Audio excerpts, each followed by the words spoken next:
everyone. I'm Watson Robertson, and welcome to Masters of Reinvention, your ultimate guide to changing your life.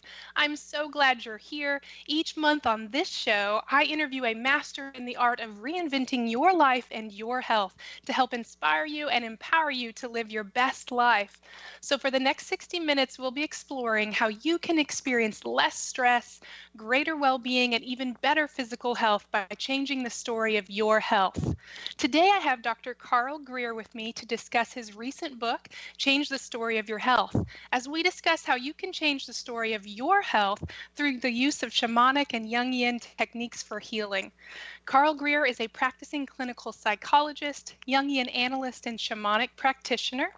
He teaches at the C.G. Jung Institute of Chicago, is on staff at the Replogle Center for Counseling and Wellbeing, and is the best-selling author of Change Your Story, Change Your Life, and Change the Story of Your Health. Dr. Greer, welcome to the show. Nice to be here, Angela. Thank you. So glad to have you here. First, let me say that I absolutely loved reading your books. I dove through them over the past few weeks, and I wanted to show our viewers on Facebook Live. So your recent book, Change the Story of Your Health, and your previous book, Change Your Story, Change Your Life. So thank you so much for writing them. Thank you for offering your work into the world. And as someone new to shamanic practices, I just want to say that I did learn a lot and some things that I can now apply, to my life. So thank you, sir. You're most welcome. So I wanted to dive in and ask you a little bit more about your most recent book, Change the Story of Change Your Life. So your book is all about health, and I wanted to talk a little bit about what it means to have a story about our health. So can you tell me what is exactly a person's story of his or her health? It's what you would answer if someone said, Angela, you did talk a little bit about your health, and you would open it up wherever you chose to open it up, and you might say, well, currently I feel such and such, or I used to feel like this, now I feel like that. It's the things we tell ourselves that we can look at as a story. And I find that when we do that, stories have the energy of emotions and themes, as well as facts, and it allows us to hook into our health in ways other than just a sterile lot of words. Okay. So when you say we have a story of our health, when you use the word story, sometimes we hear, in psychology, or I know sometimes I've heard people refer to story as something that's made up in my mind. That's not true. So what do you mean so much by the word story? How would you define that? Well, it's what we would say about our health.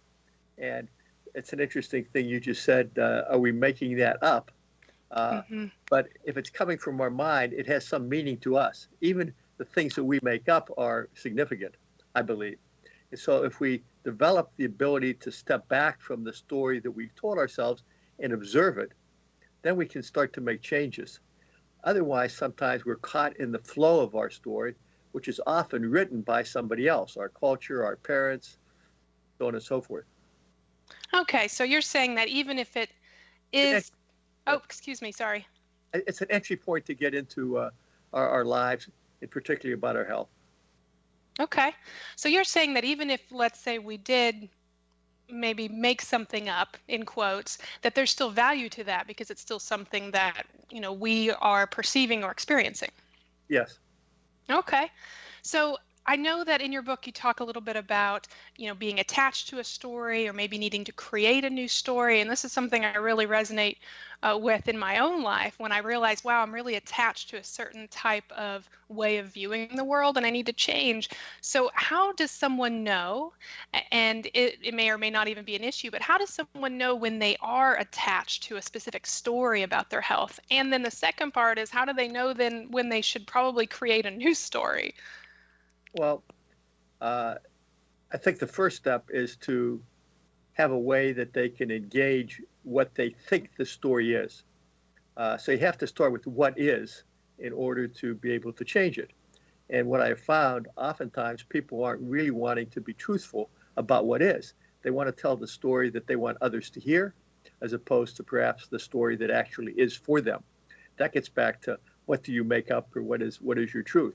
But once you start as hard as you can to be honest with yourself about your health story, then you're at a starting point to ask yourself, would you like it to be different?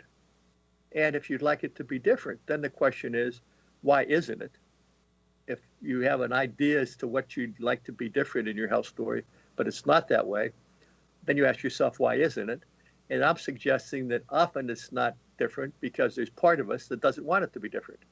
So a lot of my practices are to get to those unconscious parts of ourselves that are keeping us from changing when another part of us would like to change.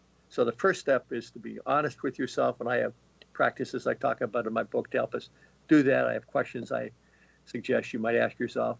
Then, when you're at the place where you'd like to change, perhaps, I have ways you can look at the reasons why you haven't been changing and maybe get energy and information to make those changes. Okay. So it sounds like understanding why you aren't changing is kind of part of the work that you're doing. And that's probably some fertile ground for doing some personal development work. If you see that, hey, there's this area that I would like to change, but it's not changing, that actually can be valuable information in the process. Yes, yes. Okay. So I know that you talk about in your book your, previous life, you had an MBA, you still, you have an MBA, you're a business owner, you're still working in business. So I'm wondering about your, personally, when you made that big transition from being in business to being a psychologist and working with shamanic healing, did you see a need to write a new story in your own life? Tell me a little bit more about your own personal journey.